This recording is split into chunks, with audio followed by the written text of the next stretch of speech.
Buenas tardes a todos. Vamos a dar inicio a esta presentación referida a algunos elementos que tienen que ver con las transformaciones en Europa durante los últimos siglos medievales. ¿Ya? Un contenido muy importante para octavos. ¿Ya? El objetivo de aprendizaje es analizar las transformaciones que se producen en Europa a partir del siglo XII, considerando el renacimiento de la vida urbana, los cambios demográficos, las innovaciones tecnológicas, el desarrollo del comercio y el surgimiento de las universidades. ¿Por qué los últimos siglos medievales son considerados como siglos de influyentes transformaciones? Bueno, lo que principalmente nos proponemos responder en esta presentación, justamente la idea de que todos estos cambios que se van a ir produciendo en esta baja Edad Media, el final de la Edad Media, van a dar origen fundamentalmente a los tiempos nuevos, ¿ya? Es lo que se llama la época moderna, ¿ya? Los procesos históricos tienen momentos eh, que nosotros podríamos considerar parte de una evolución mayor. Por eso que se habla de procesos de larga duración, de mediana duración o de corta duración, ¿ya? Estos procesos que se van a ir generando, ¿ya? Van a ir constituyendo procesos de larga duración, como el caso del capitalismo, que es el sistema económico monetario que comienza a generarse durante la Baja Edad Media, ¿ya? Y el cambio de una época más religiosa hacia otra época más centrada en el hombre, son procesos que también van a ser de término, porque finalmente eh, los procesos, digamos, van a ir originando un cambio de época. ¿Mm? Em, Respecto al primer tema, el desarrollo agrícola y crecimiento demográfico. Aquí es muy importante poder analizar, vean ustedes que aquí aparece mucha gente, ¿ya? En esta pintura que hizo Pedro Bruegel en Alemania, el viejo, ¿ya? En donde aparece, digamos, hartos elementos de calle, ¿no es cierto? ¿Ya? La gente se está divirtiendo, ¿ya? Hay mucha actividad que se está produciendo acá, lo que da cuenta justamente de este crecimiento demográfico, ¿ya? De manera que esta Edad Media no es tan oscura como se plantea muchas veces, ¿ya? Acá vemos también algunos cambios que se van a producir, digamos, en la agricultura, ¿ya? En esta pintura nosotros podemos ver que el arado, ¿no es cierto? El arado, principal herramienta para abrir la tierra, ¿no es cierto? Es una estructura bastante grande, ¿no es cierto? Y compleja, ¿no es cierto? Porque tiene su rueda para poder moverse, ¿ya? Eh, Tiene esta cuchilla, ¿no es cierto? Que va a ir abriendo la tierra, ¿ya? Es como una especie como de máquina. En cambio, esta otra es mucho más pequeña, ¿ya? Y va a ser mucho más incómoda porque romper la tierra en la Europa del Norte no es lo mismo que en el Mediterráneo, donde la tierra es blanda, ¿se entiende? ¿Ya? En esos climas más fríos, ya más húmedos, ¿ya? La tierra tiene otra, digamos, consistencia y cuesta mucho más, ¿ya? Poder desarrollar las actividades. Este es un arado más bien de la época del Imperio Romano, ¿ya? O de algún periodo, digamos, de inicio de la Edad Media. En cambio, este está ya mucho más elaborado y es propio, digamos, de un artefacto que surge ya en la Alta Edad Media, ¿ya? De manera entonces que ahí hay un tremendo cambio, ¿ya? Lo mismo al animal también se le han hecho algunas modificaciones, ¿ya? Si ustedes se dan cuenta aquí, el collar, ¿ya? El collar no le aprieta como ocurría antiguamente, ya en el cuello mismo, ¿ya? Este es un collar que además va con un cuero, con lana, ¿ya? Acolchado para que no le provoque problemas al animal, ¿ya? Lo mismo, todas estas riendas, todo esto es para facilitar justamente una comodidad, pero a su vez también que sea seguro, ¿ya? Entonces, los arneses, el collar, ya, las riendas, ya, hacen que finalmente el animal esté mejor preparado. Lo mismo respecto a las herraduras, ya, los clavos para que el animal no sufra, ¿ya? Esto, si ustedes se dan cuenta aquí, la pintura queda como bien clara, ¿no es cierto? Lo regular, digamos, de cómo se ha ido trabajando el terreno, ¿ya? Entonces, aquí el arado está teniendo los surcos, ¿ya? Y acá están, ¿no es cierto?, poniendo las semillas, ¿ya? Otro tema importante es la rotación, ¿ya? Antiguamente los terrenos se dividían en dos y uno tenía alta intensidad y el otro bajo intensidad en el uso de los recursos, ¿ya? De manera entonces que la productividad era muy uniforme, ¿ya? Ahora se pretende que esa productividad sea más alta y por lo tanto el terreno en vez de dividirlo en dos se divide en tres. ¿Ya? Y uno de esos tercios queda en barbecho, o sea, no se usa, ¿ya? Por un año, ¿ya? Entonces, esto va a ir generando entonces que un año se usa para un cultivo intensivo, ¿ya? La otra parte del terreno se usa para un cultivo menos intensivo y finalmente uno de descanso. Y después al año siguiente se produce un cambio al resto de los otros dos tercios. ¿Entiendes? Entonces que se genera un elemento dinámico, entonces cada 3 años ya el sistema vuelve a comenzar, ¿ya? Entonces, esto finalmente, lo más importante es que aumentó la producción, y especialmente de los cereales, ya las legumbres que generan obviamente una mejor alimentación para el pueblo, ¿ya? ¿Ya? Lo mismo la ganadería, ¿no es cierto? La ganadería está muy asociada también a la agricultura, ¿ya? Entonces, es muy importante, ¿no es cierto?, ir desarrollando ambos aspectos. El segundo punto sobre la expansión comercial también es muy importante. Los territorios antiguamente pertenecían al emperador, al rey, ¿ya? Y por lo tanto había que solicitar los fueros, los permisos, ¿ya? Las cartas para poder desarrollar las actividades que las ciudades tenían. Obviamente que los pueblos necesitan suministro, por lo tanto una feria es muy importante, ¿ya? Aquí vemos al obispo bendiciendo el desarrollo de un mercado, ¿se entiende? ¿Ya? Y aquí las actividades propiamente, ¿ya?, que se van a ir desarrollando, ¿ya?, en él, ¿ya? Los mercados, obviamente, van a comenzar a no solamente incorporar los productos locales, sino que también se van a ir abriendo hacia el comercio internacional, ¿ya? Por lo tanto, este es un elemento fundamental, ¿ya?, de una Edad Media que lentamente va a comenzar a abrirse hacia el exterior, ¿ya? A diferencia de los periodos en los cuales están las guerras, están las invasiones, en donde todo se detiene, ¿ya? Entonces, muy importante, la presencia de los mercados en las ciudades más importantes, y eso era un punto de interés, entonces la población iba ya a vender sus productos o a comprar otros, o a intercambiar, etcétera, ¿ya?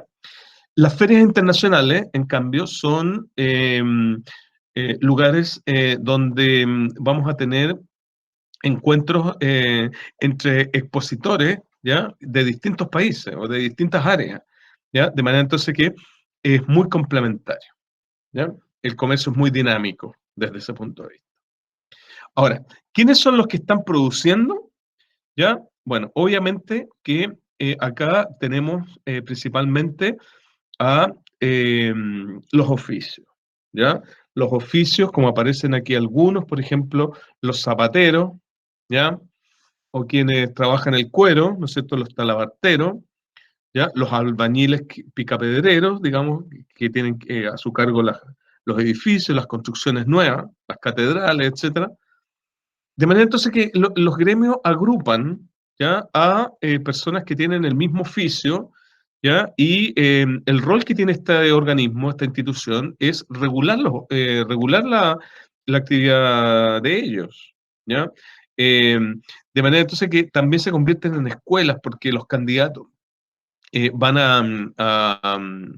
a participar en el taller y finalmente entonces ellos van a ir aprendiendo, ¿ya? Entonces hay toda una escala, ¿ya? De aprendizaje y procesos que se van a desarrollar. Pero obviamente que los gremios son agrupaciones de interés, o sea, ellos luchan por su primacía, ¿ya? Por sus precios, ¿ya? Por lo que ellos consideran que es lo que tiene que establecerse, ¿ya? Entonces, al agruparse, son una fuerza, ¿ya? Distinto va a ser durante la época del liberalismo, en que la competencia va a eliminar, digamos, estos grupos de poder. Eso lo vamos a ver después. ¿Mm? Y aquí también tenemos, por ejemplo, aquí otros, digamos, oficios ahí señalados. ¿Mm? Y también distintos signos que ellos usaban, ¿ya? Aquí hay todo un simbolismo ya para crear los escudos, ya las insignias, ya de cada actividad, ¿ya? Aquí también vemos este dibujo muy hermoso en donde aparecen actividades, por ejemplo, ya que se están desarrollando, distintas actividades, y acá muy importante también la construcción, ¿ya? La construcción de este edificio, ¿ya? Las iglesias también en construcción, casas, ¿se dan cuenta? Distintos elementos, ¿ya? El palacio, ¿ya? Etcétera, ¿ya? La construcción florece enormemente porque obviamente los tiempos son mejores, porque si mejoró la agricultura, si hay más alimento, ya hay comercio, hay actividad internacional, entonces obviamente hay muchos recursos en muchas regiones, ¿ya? Y se nota entonces un interés de poder usar esos recursos en cosas, digamos, que les interese, ¿ya? Vean ustedes este dibujo también muy interesante, ¿ya? En donde aparece, digamos, un albañil, ¿ya? Desarrollando actividades, ¿ya? En este caso, pavimentando una calle, ¿ya? Con adoquines, ¿ya? Así que, y acá la construcción, obviamente, todo esto implica un periodo mejor, ¿ya? Un periodo en que Europa se está levantando, ¿ya? Entonces, el comercio permitió disponer de recursos, de trabajo, de prosperidad, ¿ya? Y la gente mejoró, ¿ya? Y por eso entonces surge las ciudades, ¿ya? Viene toda una revolución urbana. Este mapa muy interesante, ya que yo no conocía y lo descubrí ahora, ya fue hecho en una universidad. Vean ustedes qué interesante cómo este mapa muestra las rutas comerciales, ya que existieron entre los siglos XI y XII, ¿ya? O sea, el periodo que estamos estudiando. Y si ustedes se dan cuenta, las rutas comerciales parten en Inglaterra, toda la Europa occidental, tanto por el Mediterráneo hasta llegar a Constantinopla, ¿ya? Y el Mar del Norte, ¿no es cierto?, el Báltico, ¿ya? Hasta Rusia, ¿ya? Por lo tanto, la Escandinavia, ¿ya? Alemania, ¿no es cierto?, Francia, ¿ya? La península ibérica, Italia, Grecia, ¿ya? Todo Europa va a estar integrada. Y además Rusia se integra no solamente por el Báltico, sino que además por el Mar Negro, por el Caspio, ¿ya? Incluso siguen las rutas hacia el Lejano Oriente, ¿ya? Ahora, todo el norte de África, ¿ya? Arabia, aquí está Arabia, ¿ya? Todo esto, hasta el norte de la India, incluso un poco más, ¿ya? Va a ser la zona de expansión del Islam, ¿ya? Por lo tanto, todas estas rutas, varias son nuevas, porque el Imperio Romano no llegaba hasta tan el interior, ¿ya? De manera entonces que los árabes abrieron esa ruta. Pero ¿qué va a ocurrir en el siglo XI? Viene una revolución al interior del Islam que surge en Turquía y por lo tanto van a crear un imperio y le van a quitar a los árabes todo su antiguo imperio. Por lo tanto, los árabes se van a replegar hacia su territorio y van a perder toda su antigua expansión. Y ahora los turcos van a crear un imperio de reemplazo a partir del siglo XI. Por eso que eso va a generar las cruzadas, porque viene la toma de Jerusalén, ¿ya? Y eso va a gatillar, digamos, el levantamiento cristiano, ¿ya? Y el llamado a las cruzadas, ¿ya? Entre el siglo XI y el siglo XIII tenemos las cruzadas, ¿ya? Así que vean ustedes que, ¿ya? Finalmente todo el mundo está integrado, ¿ya? La India, ¿ya? China, ¿ya? Corea, ¿ya? Japón, ¿ya? Las islas de las especias. Ya, todas estas islas van a generar muchas especias, la pimienta, la nuez moscada, etcétera. Ya, la seda en China, ¿ya? El té, ¿ya? La porcelana, todos esos productos van a ser de mucho interés, la seda, ¿ya? De mucho interés para Occidente. Y los árabes traían ya los productos orientales. Ellos tenían navegación hasta aquí, hasta la India, hasta China, ya hasta la vigilia de las especies, y por lo tanto ellos llevaban los productos a sus mercados acá en Medina, La Meca, ya en Damasco, Alepo, etcétera, todos los territorios ya que van a estar, digamos, aquí ahora controlados por los turcos, ya, pero por mucho tiempo esto fue árabe, ya. Y ellos van a ser los árabes son los grandes intermediarios del comercio con el lejano oriente, pero sus mercados están acá en el Medio Oriente, ¿ya? Por lo tanto, los comerciantes del norte de Italia, Génova y Venecia, fueron ya a, digamos, estos puertos a comerciar los productos orientales, ya que hemos nombrado, ¿ya? Y ellos entregaban a cambio las maderas, ¿ya? Entregaban esclavos que sacaban de estos lugares en los Balcanes que no eran cristianos, ¿ya? Em, distintos otros productos que les interesaban a los orientales. Pieles, por ejemplo, la miel, ¿ya? Em, o elementos minerales, ¿ya? Así que van a haber bastante intercambio, ¿ya? Entre el Oriente y el Occidente, aún con las cruzadas, ¿ya? Por lo tanto, todo ese despertar que se va a ir produciendo, digamos, en Europa, ya va a generar entonces un resurgimiento, ¿ya? Del comercio, ¿ya? Que va acompañado con el resurgimiento de las ciudades, ¿ya? Entonces, después de tantos siglos de invasiones y barbarie, Europa vuelve a levantarse, ¿ya? Así que este mapa muy interesante, digamos, todas las conexiones que se están produciendo ya en tan tempranamente en estos siglos XI y XII, porque después ya cuando viene el descubrimiento de América, la ruta portuguesa a la India, ya el mundo va a cambiar durante el Renacimiento, ya que es el tema nuevo que vamos a ver tiempo siguiente, ¿ya? Ahora, estas asociaciones que tienen, eh, digamos, los intereses del comercio mundial, ya también se van a ir agrupando. Esas son las guildas, ¿ya? Las guildas son asociaciones de comerciantes a nivel internacional, ¿ya? Y por lo tanto ellos vigilan los precios, las calidades, los negocios, los acuerdos, las leyes, ¿ya? Que tienen que hacer con el emperador, ¿ya? Y los reyes de los distintos países. ¿Se entiende? Entonces, esto va a ser muy importante, ¿ya? Ahora, una institución fundamental que surge en este periodo son los bancos.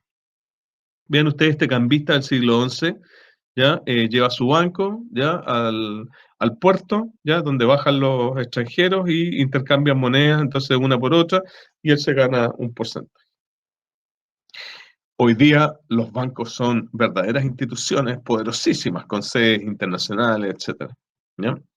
Bueno, el banco entonces surge en este periodo, ya, del surgimiento comercial, urbano y comercial, ya, de la Baja Edad Media, y va a estar dedicado principalmente a los negocios, ¿ya? Entre ellos captar los recursos que se van a ir produciendo por parte de las economías, ¿ya? Y de las personas. Y por ello entonces que los instrumentos financieros también se perfeccionan, por ejemplo, las letras de cambio, ¿ya? Ellos no pueden andar, digamos, con volúmenes de dinero, de monedas, ¿ya? Para poder hacer un comercio, un negocio cuando el valor es muy alto, ¿ya? Entonces, para ello generan un documento, ¿ya? Y eso permite entonces un documento valorado, ya no cualquier tipo de papel, ¿ya? Y por lo tanto eso va a generar, digamos, los negocios, ¿ya? Entonces el banco tiene una función importante en la modernización de este sistema monetario, dinerario, ¿ya? Lo mismo el cheque, uno extiende un documento en donde dice que la persona portadora digamos, del documento, digamos, tiene que recibir del banco tanta cantidad de dinero que se le tiene que sacar de la cuenta. ¿Se fijan? Entonces, estos instrumentos son más eficaces, ¿ya? Lo mismo el préstamo, ¿ya? El préstamo, obviamente que es a interés, ¿ya? Nadie presta algo gratis, ¿ya? Si uno tiene necesidad y requiere de recursos, tiene que solicitarlo. Y por lo tanto, el banco, si estima que la persona va a pagar, le presta el dinero. Y para eso tiene que tener un aval o poner una garantía, digamos, la hipoteca de su casa, a qué sea. ¿Se entiende? Entonces, acá vemos estas imágenes, digamos, de estos personajes, digamos, que empiezan a manejar el dinero, ¿ya? Y empiezan a prestar el dinero, ¿ya? ¿Se dan cuenta? Ahora, el banco tiene varias funciones, ¿ya? Vean ustedes aquí, está el banco. El banco ya no es, ahora es una verdadera institución, ¿ya? Con el paso del tiempo cada vez van a ser más importantes, ¿ya? Más poderosos. Porque los bancos, al juntar tanto dinero, van a poder prestar y le prestan a los reyes y los reyes van a pagar porque para eso tienen impuestos. Entonces, o a los burgueses, a la clase financiera o cualquier gente. ¿Ya? ¿Se dan cuenta? Entonces, el banco tiene varias funciones, entre ellas depósito. La gente deposita y tiene una cuenta ahí y le dan un interés. Poco, pero le dan. ¿Ya? La emisión es cuando el banco crea las monedas. ¿Ya? No cualquiera puede producir moneda, ¿ya? No es fácil, tiene que tener ciertos elementos de seguridad, ciertas cosas que hagan que no sea falsificable la moneda, ¿ya? Emisión, emitir. Y préstamo, ¿ya? Se presta a interés. ¿Se entiende? Bueno, el tercer punto, muy importante, el desarrollo urbano, ¿ya? Vean ustedes, las ciudades crecen, ¿ya? Y crecen en calidad. Vean ustedes, estas edificaciones son todas, digamos, hechas en piedra, ¿ya? Talladas, etcétera. Aquí hay todo un arte, hay toda una ciencia aplicada, ¿se entiende? ¿Ya? Para construir en altura, ¿ya? Varios pisos, vean ustedes.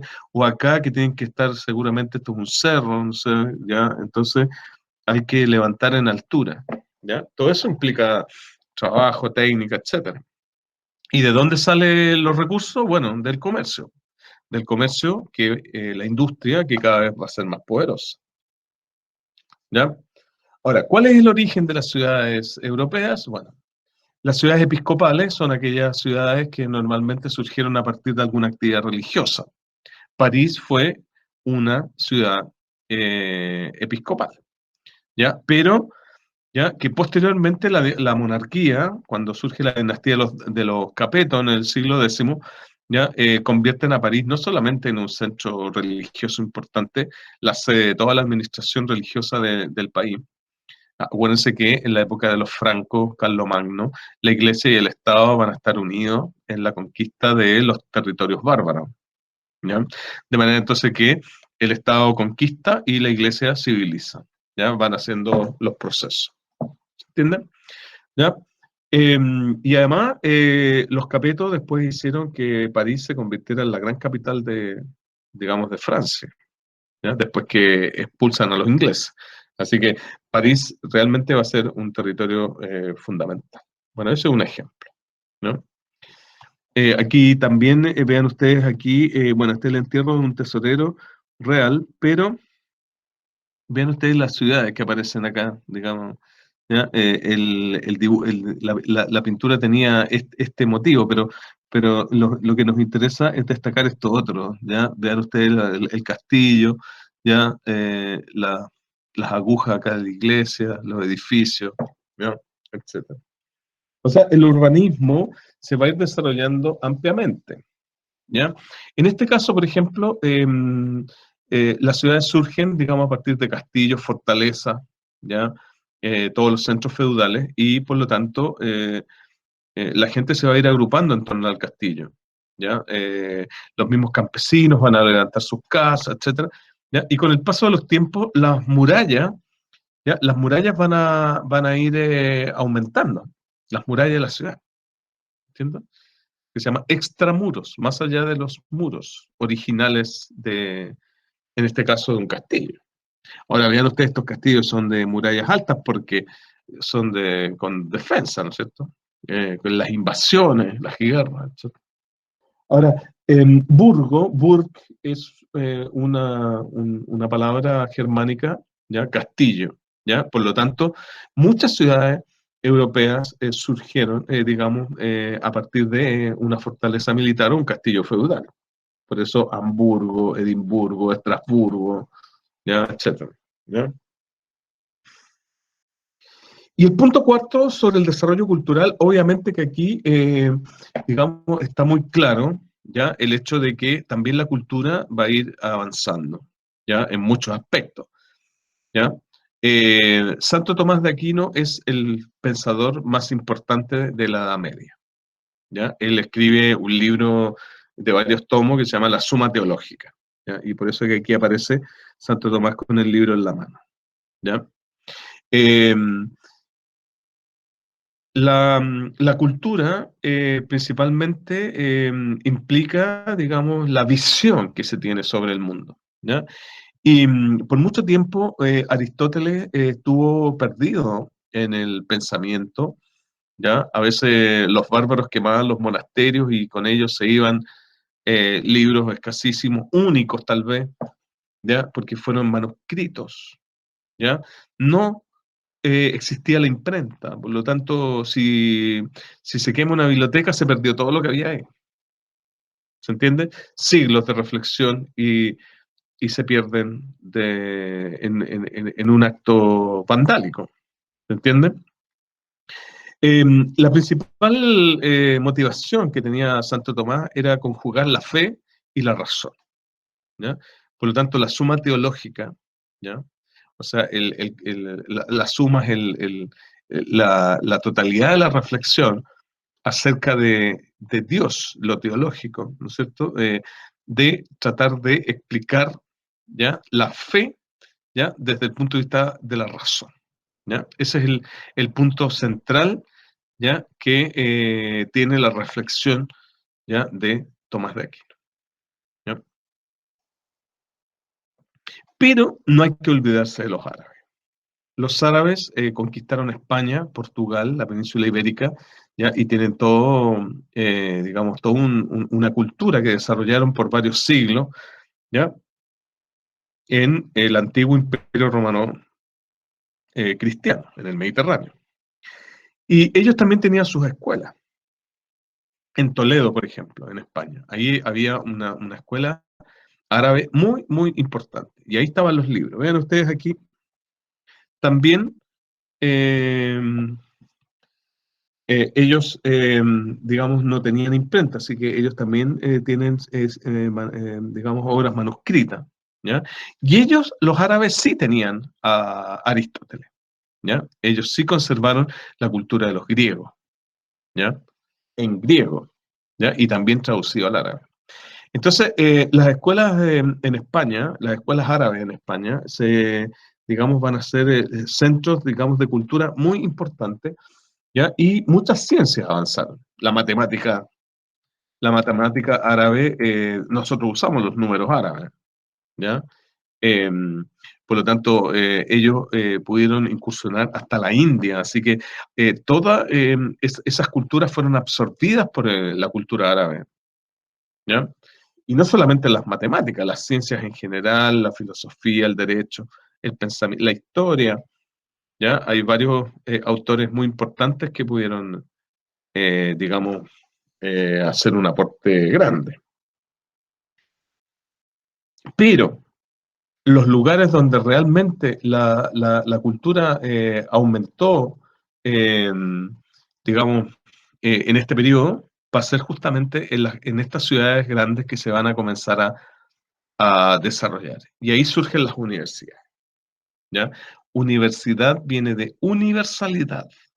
Por lo tanto, conservar, digamos, la totalidad del conocimiento, ¿ya? Y perfeccionarlo, ¿ya? Ese es el objetivo fundamental de la universidad o universalidad, ¿ya? Sin discriminaciones amplias, ¿ya? Por lo tanto, vean ustedes, acá tenemos vida intelectual en Europa, 1250, o sea, siglo XIII, ¿ya? Y aquí tenemos dos signos, universidad y los mayores monasterios con biblioteca, ¿ya? Entonces, eh, vemos que hay monasterios con biblioteca en muchas partes de Europa. Los grandes monasterios con grandes bibliotecas, o sea, donde están las obras fundamentales. No se olviden que no había imprenta, por lo tanto había que copiar libro por libro manuscritamente, ¿ya? Pero en torno a ello ya comienzan a desarrollarse las universidades, ¿ya? Por ejemplo, acá en Inglaterra, en Francia, en España, en Italia, ya se van a ir desarrollando las universidades, ¿ya?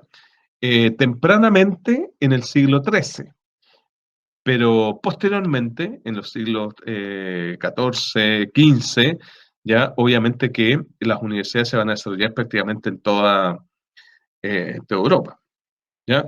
Las primeras universidades surgieron a partir de las escuelas catedralicias, claro, porque cuando viene el Renacimiento carolingio, ya Carlomagno había obligado prácticamente a los monasterios, ya, y a los obispados, a las catedrales, a tener una escuela abierta de enseñanza. Y por eso que fructificó mucho la cultura en esos territorios. Y se copiaron los libros, y hubo reflexión de los libros, etc. Pero con el paso del tiempo, la mejora de las ciudades, la cultura se volvió urbana. Y sobre todo después, ¿ya? En el Renacimiento, cuando Gutenberg en Alemania inventa la imprenta. Entonces ahí ya la universidad cobra un rol importante, ¿ya? Y después viene la reforma, así que la iglesia pierde el control de las universidades, ¿ya? Y pasan al Estado. ¿Se entiende? Ahora, las primeras universidades, digamos que son todavía las más importantes del mundo, París, la Universidad de París, ya, muy importante, Bolonia en Italia, ya en el norte de Italia, Salamanca en España, ya, Salamanca, Oxford y Cambridge, ya, que son las universidades inglesas, ¿ya? Ahora, respecto al arte, también importante, ¿ya? Ustedes reconocerán aquí la Catedral de París, ¿no es cierto? Nuestra Señora, Notre Dame, ¿ya? Que en el verano pasado se quemó el techo, ¿ya? Y hubo que entrar a modificarlo, ¿ya? En Francia, después de la Revolución Francesa, el Estado es dueño de todas del patrimonio eclesiástico, así que eh, en Europa se paga mucha plata por visitar los museos, ¿ya? Y, bueno, y todos los elementos de cultura, y para qué decir Notre Dame. Así que el Estado cobra mucha plata por las entradas, ¿ya? Para visitarlo y financió, obviamente, la reparación de la techumbre.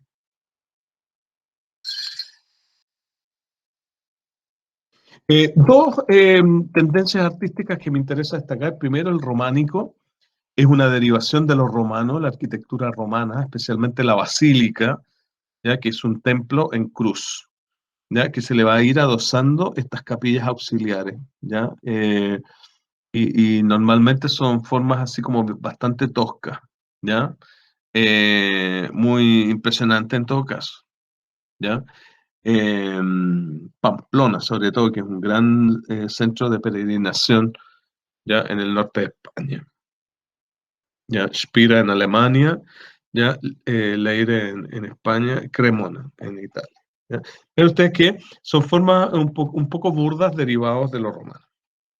Pero vean el cambio aquí en el gótico, ya en el siglo XII, a partir del siglo XII en adelante, estas formas bajas ahora se levantan, ¿ya? Y surgen estas grandes, digamos, agujas, ¿ya?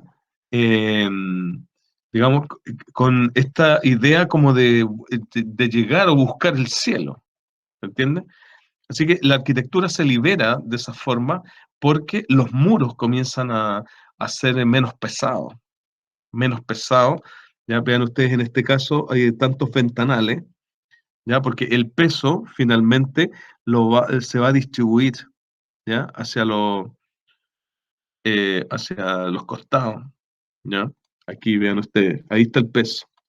Entonces, las torres, ya se levantan las torres, ya, o las agujas, ya, y el techo se va, digamos, el techo puede, digamos, no soportar, eh, no requiere soportar tanta presión por parte de estructuras tan pesadas, ¿ya?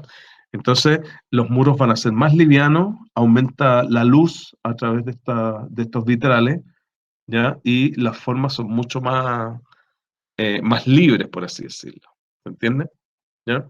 Así que eso demuestra realmente el gran interés que tiene la ciudad de tener el mejor templo, digamos, posible. En esta época la iglesia es una sola, entonces no hay, digamos, eh, diferencias grandes en temas religiosos, ¿ya? Así que, bueno, eso es lo que yo quería plantear en esta oportunidad, ¿ya? Y les dejé aquí algunos enlaces que pueden visitar, digamos, sobre algunos temas de los que hemos estado planteando sobre este periodo de la Baja Edad Media, ¿ya? Así que, bueno, lo vamos a dejar hasta acá, ¿ya? Y posteen, ¿ya? En el muro la pregunta orientadora, ¿ya? Estamos, ¿no es cierto?, en la guía 6, ¿ya? Así que eh, desarrollen esas actividades eh, para que se vea que realmente ustedes tienen muchos argumentos para responder esas preguntas. Así que, bueno, la vamos a dejar hasta acá y espero que esto haya servido para que podamos responder esta pregunta ya respecto a los grandes cambios que ocurren en la Baja Edad Media. ¿Ya? Que tengan una buena semana y nos veremos en otra oportunidad.